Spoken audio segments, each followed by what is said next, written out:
আপনার মেয়ের ওইরূপ জ্বর হইয়াছে, সেই একই সিমটমস। আপনার বাড়িতে বহু মানুষ, হয়তো উহাদের কারো দ্বারাই সংক্রমণ হইয়াছে।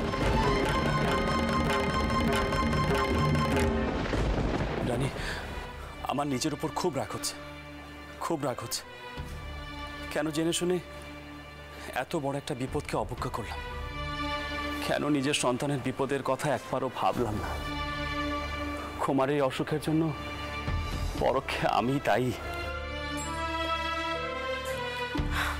আপনি আসলে নিজেকে নয়, মনে মনে আমাকেই দোষ দিচ্ছেন, কিন্তু মুখে সে কথা কইতে পারছেন না।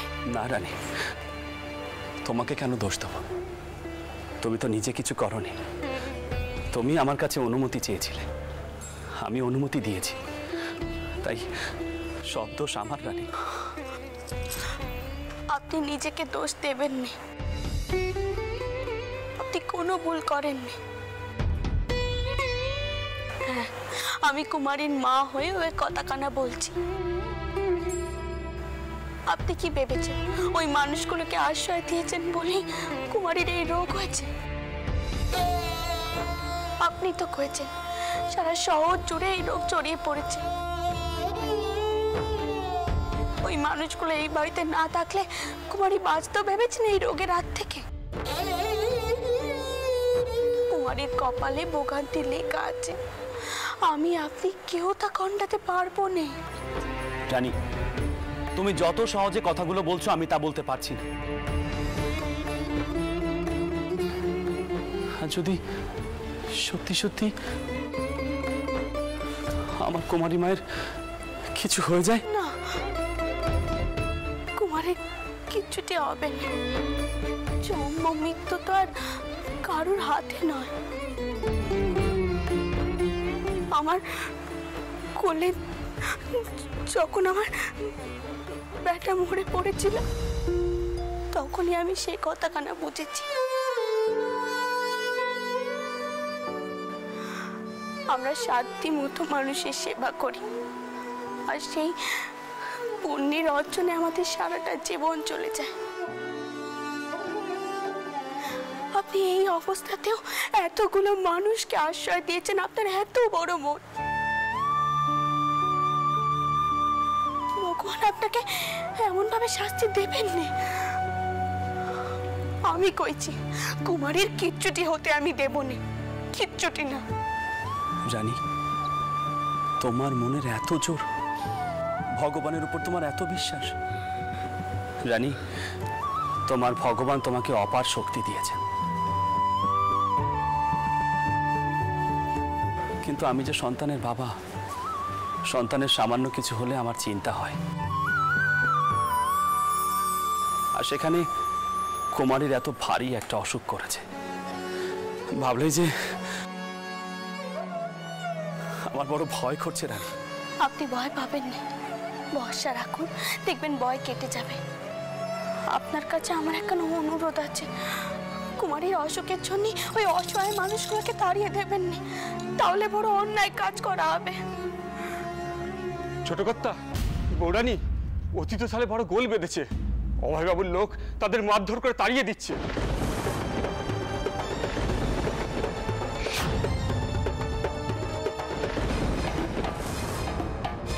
সে কি? একটিবার চলুন অতিথিশালায়, নইলে। আমি কইছিলাম না সব দোষ কে পড়বে ওই অসহায় মানুষগুলোর উপর। রক্ষে করো তুমি। আমি যাই, ওখানে একবার যাই আমি।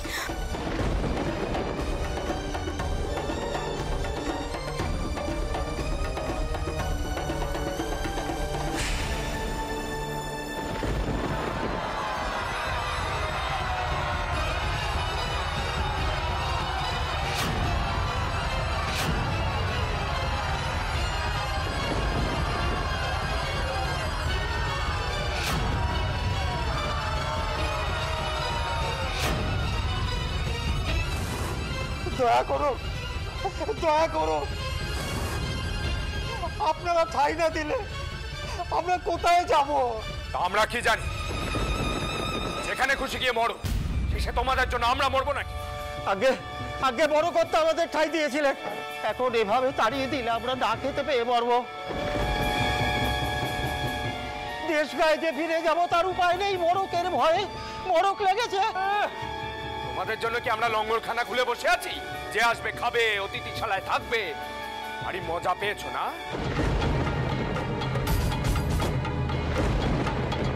ভালোই ভালো চলে যাও এখান থেকে, নইলে মেরে হাড় ভেঙে দেবো। বাবু বাবু বাবু বাবু বাবু এই কাজ করবেন না বাবু। থামো থামো তোমরা।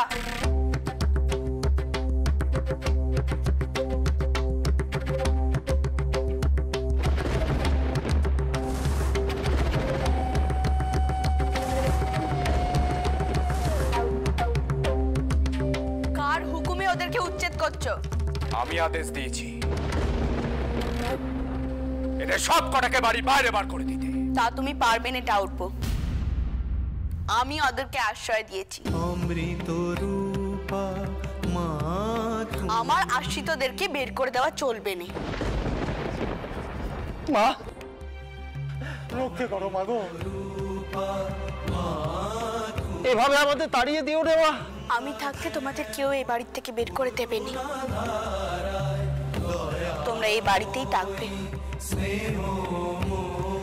ওটো এখন ওটো।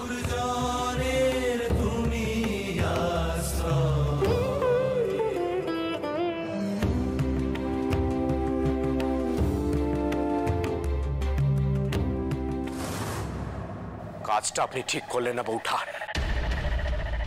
এদের মধ্যে কার কি অসুখ আছে জানি না, যদি এদের থেকে বাড়িতে রোগ ছড়ায়। রোগ ছড়ানোর হলে বাড়ির খোলা জায়গা দিয়েই রোগ ছড়াবে। কত আটকাবে ভাই? থাক, তোমার সাথে আমি তর্ক করতে চাইনি। আমি যেটা কইছি সেইটাই হবে। তোমাদের জিনিসপত্র নিয়ে এখন ভেতরে যাও।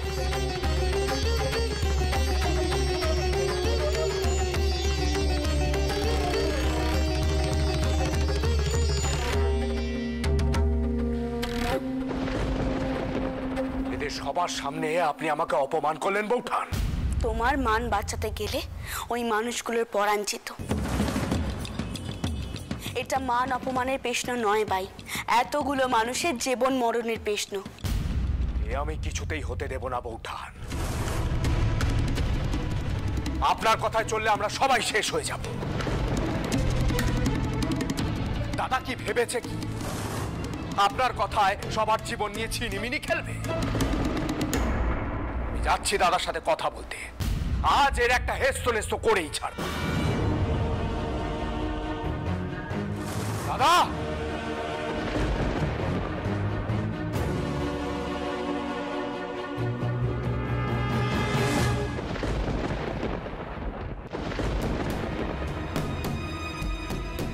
এসব কি হচ্ছে দাদা? তুমি বৌঠানের কথা এইসব মহামারী আক্রান্ত মানুষগুলোকে বাড়িতে আশ্রয় দিলে, একবারও বাড়ির মানুষগুলোর কথা ভাবলে না? বৌঠান বলল অমনি মার বাড়ির দরজা খুলে গেল এদের জন্য। আমি তোমাকে বলে দিচ্ছি, স্ত্রী বুদ্ধিতে চলে তুমি সকলে সর্বনাশ ডেকে আনছো।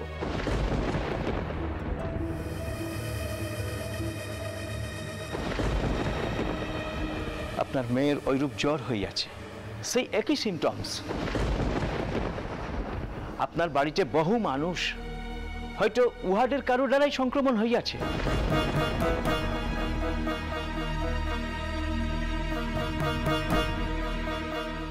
কি হলো দাদা, চুপ করে আছো কেন? আজ একটা সিদ্ধান্ত তোমাকে নিতেই হবে। একবারও ভেবে দেখেছো সারা কলকাতা জুড়ে এত বড় বড় বাড়ি রয়েছে, কারোর বাড়িতে থাকার জায়গার কোনো অভাব নেই, তবু একজন মানুষকেও তারা আশ্রয় দেয়নি। যত দয়া শুধু আমাদেরই দেখাতে হবে। আবার বৌঠান নাকি বলেছেন ভগবান রক্ষা করবেন। তুমি তো ভগবানে বিশ্বাসী নও, পৌত্তলিকতার বিরুদ্ধে এত বড় বড় কথা বলে বেড়াও, তা আজ হঠাৎ করে ভগবানের ওপর এত ভরসা? জেনে শুনে আগুনে হাত দিলে হাত তো পুড়বেই, ভগবান কি করবেন? বৌঠান এদের বাঁচাতে গিয়ে বাড়ির মানুষজনকে শ্মশানে পাঠিয়ে ছাড়বে। আপনি টাওরপুকে কিচ্ছুটি কইবেন না। টাওরপু ওই মানুষগুলোকে পথে ঠেলে দিচ্ছে, ওরা কোথায় যাবে? তার দায় কি আমাদের বৌঠান? সারা বাংলার মানুষের সেবা করার দায় কি আমরা নিয়েছি? কারোর মনে কোনো দয়া মায়া নেই, যত দয়া আপনার মনে। কোম্পানি বাহাদুর পর্যন্ত কিচ্ছু করতে পারছে না। সামান্য জ্বর মহামারীর আকার নিয়েছে, সেই মানুষগুলোকে এখানে নিয়ে আসা হলো। এখন বাড়ির ছেলেপুলের কিছু হলে তার দায় কে নেবে? আপনি। ভাই, ওরা বড্ড অসহায়। আমাদের বাড়িতে যেমন ছেলেপিলে আছে, ওদের কারো ছেলেপিলে আছে।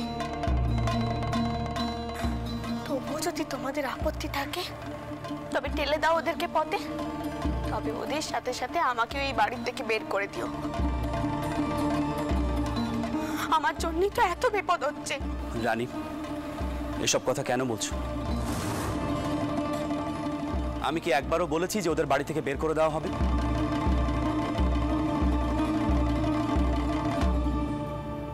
আমি ভাবছি একটা হাসপাতাল তৈরি করতে হবে।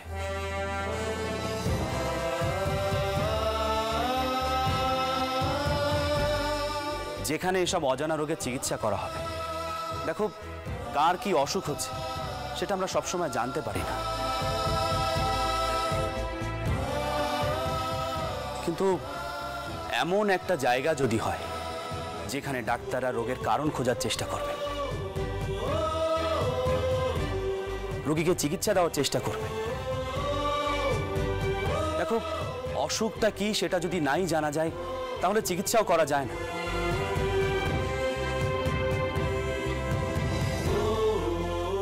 কিন্তু যদি একটা হাসপাতাল হয় তাহলে এই অসহায় মানুষগুলোকে আর বিনা চিকিৎসায় পথে ঘাটে মরতে হবে না। তাহলে এখন তুমি মানুষগুলোকে নিয়ে কি করতে চাও?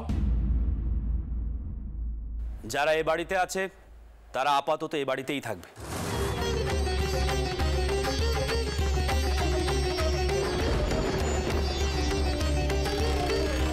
অভয়, আমি দেখছি ওদেরকে অন্য কোথাও রাখার ব্যবস্থা করা যায় কিনা। আর ভাবছি একজন সাহেব ডাক্তারকে অনুরোধ করব এ বাড়িতে এসে চিকিৎসা করার জন্য।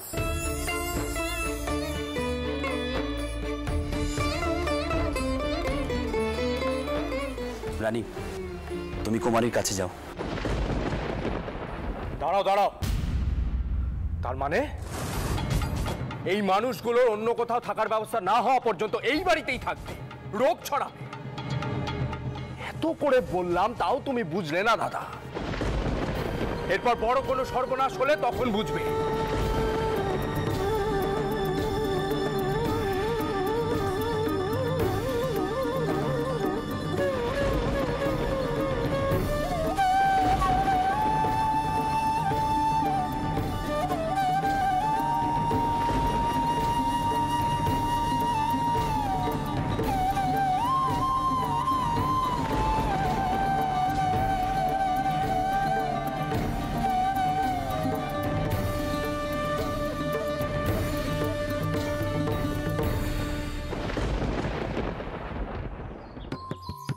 জবা কুসুম শঙ্কাসন কাশ্যপেয়ং মহাদ্যুতিং ধন্তারিং সর্বপাপগ্ন প্রণতস্মৈ দিবাকরম।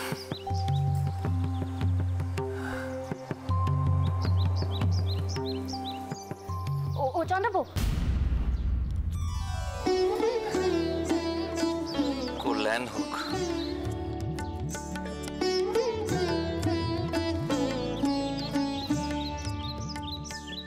চন্দ্রবাবু, সকাল সকাল একখানা খুব খারাপ খবর পেলুম, তাই তোকে সাবধান করতে এলুম। কি হয়েছে রে ধনিকা মান্নি? তোকে কয়েছিলুম না ওই আশেপাশের গায়ে কি একটা অজানা জ্বর হচ্ছে। আজ শুনলুম সেটা নাকি মহামারীর আকার নিচে। আশপাশের গাছ একেবারে উজাড় হয়ে গেল রে। আমি জানি না বাবা, আমার খুব ভয় করছে। আমি একটা জিনিস বুঝতে পারছি না, এই এই কামার পুকুরে এখনো সেই মহামারীটা এলো না কেন? আরে সারা গা উজাড় হয়ে গেল। হ্যাঁ রে চন্দ্রবাবু, যারা বেঁচে আছে তারা সব গা ছেড়ে পালাচ্ছে। তুই জানিস একবার এখানেও ওই ম্যালেরিয়াতে বহু মানুষ মারা গেছে। আবার যদি এই মহামারী লাগে, খড় পোড়া গরু তো। চন্দ্রবাবু, শীতলা পুজো তো করতে হবে গো। আর তো দেরি করা ঠিক হবে না।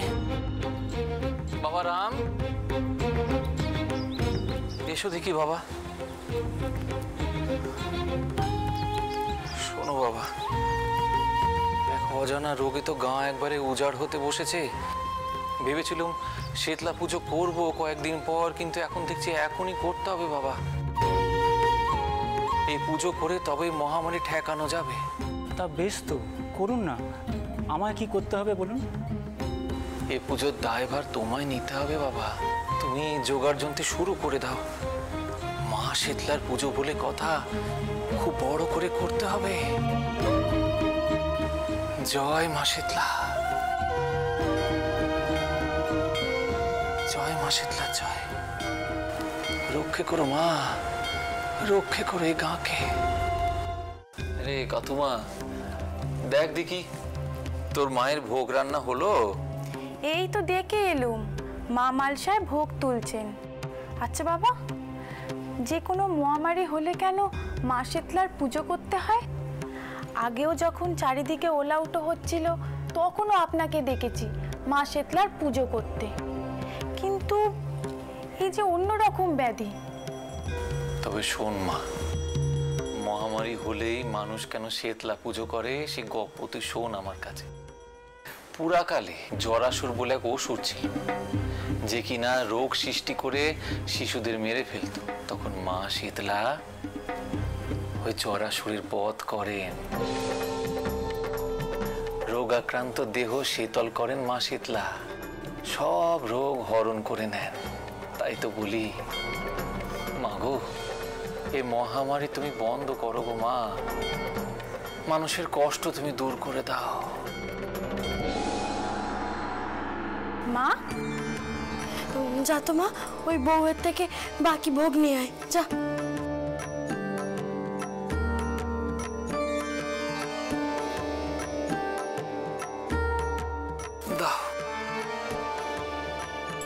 জানেন, আমার মন বলছে যিনি আসছেন তিনি সমস্ত রোগ ব্যাধি দূর করেই আসবেন। কামারপুকুরের কোনো ক্ষতি হবে না। শুধু কামারপুকুর নয় গো চন্দ্রবাবু, আশপাশের গাঁগুলোর কথা ভেবে দেখেছো একবার?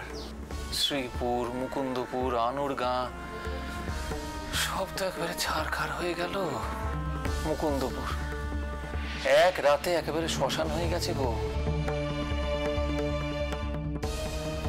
সব গাঁগুলি যদি এইভাবে শ্মশান হয়ে যায়, জানি না রঘুবীরের যে কি ইচ্ছে তা শুধু রঘুবীরই জানে, আমরা তো আর জানি না।